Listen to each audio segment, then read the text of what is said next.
for the short chat we have after Jummah praise. I was prompted to say something in answer to a question that is generally asked, and that is referring to Hazrat Masih Maud, what did Mirza Ghulam Ahmad do? What service did he do to Islam? Because people say that all that he did was to create another sect in Islam and cause disruption. And this topic was prompted by the passing away and funeral of Samira's mother and Azhar's mother-in-law.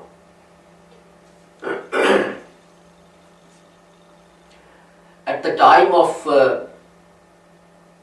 Hazrat Masih Maud, there was a great debate going on in India, and it was about embracing new Western sciences, knowledge, technology, etc.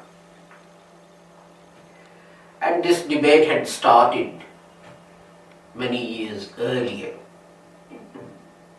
when Muslims gradually began to lose political power in India and the British were taking over. And you had things like religious dispensations were given, fatwas were given, saying that Muslims, it is forbidden for Muslims to acquire Western knowledge. They are forbidden to read and learn English, and so on and so forth. And we all know the effect this had on the Muslims and Islam. And a similar debate was going on about using Western sciences, technology and methods.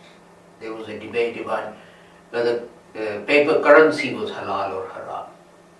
I remember the time of the Holy Prophet Muhammad sallallahu alaihi wasallam, coins were used. A debate about use of loudspeakers, about photography, about everything you care to mention. Whether it was lawful to go to Hajj using a train, because the Holy Prophet Muhammad sallallahu alaihi wasallam and his companions radiyallahu ta'ala anhum used camels and horses and so on and so forth. Interestingly, these debates didn't expand to include armaments like guns and cannons and so on and so forth. Because the Holy Prophet Muhammad sallam and his companions radiyallahu ta'ala never used rifles and machine guns and cannon, etc. Which is interesting. And the same question was raised with Hazrat Masih Maud in this way. He was asked, is photography halal or haram? Is photography lawful or unlawful in Islam? And I've related this incident many times, that which led him to conclude and explain to the person asking the question, to the petitioner, that it is not something, it is not a thing that is halal or haram. It's its use that makes it halal or haram. And he then went on to say, well, I understand photography is used to set bones in the West, and photography is used for classification etc., etc. And he gave many examples, and then he went on to say, how can anything that advances human knowledge be against Islam? And we saw this last Friday, and then subsequently on Sunday, that our dear sister or auntie, as Mustaq called her remains were brought here. And as we said her funeral prayers, people all over the world could watch. I understand from Azhar that people in Canada joined in the funeral, people in New Zealand joined in the funeral, people in Holland joined in the funeral. Wherever she had near and dear ones, they joined in, and at least they could pay their respects to her and say goodbye. It's not always possible for people to be physically present because of the fact that families are now spread all over the world rather than living in small towns or in one country. And again, when the funeral took place in Pakistan, we could watch it in UK and in other places and see who was there in Hazrat Amir leading the funeral prayers, etc., etc. The point I'm making is this, that as long as we use technology for good, for benefit of humanity, there is nothing that is unlawful about its use, etc. But if we use it for something else, then obviously it becomes unlawful.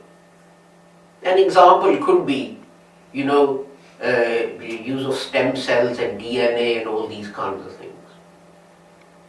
Hitler tried all of these things. Why? Because he wanted to create a super race. And that would be unethical and unlawful. But same or similar technology is now being used or being developed and will soon be used. For example, people who have kidney problems, to grow new kidneys for them. People who have liver problems, to grow a new liver for them. People who are infertile, to treat their infertility.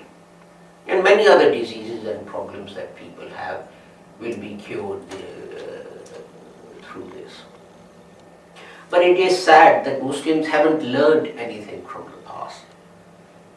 And in those countries where Muslims are in a majority, you see the same debate every time something new happens. Is blood transfusion halal or haram? Because drinking blood is unlawful. Is organ transplant halal or haram? Is it Islamic or un-Islamic? And my view is this, that if once you're gone, your eyes are used to give a blind person sight, your liver is used to give a healthy lifestyle to someone who's sick, hopefully not through abusing alcohol, but for some other reason. Your kidneys are used to make a person a useful member of society rather than have to go for dialysis 2 or 3 times a week. How can that be unlawful? And my personal view is that really people, the law should be changed so that people have to opt out of organ donation. So unless you carry a card which says, I have opted out, if you are in an accident or whatever it is, you are taken to a hospital and unfortunately you don't survive, then automatically all those organs which can help someone lead a better and fruitful life should be used for that purpose rather than just let them go to waste and turn to dust. I thank everyone for joining us over the internet for our webcast.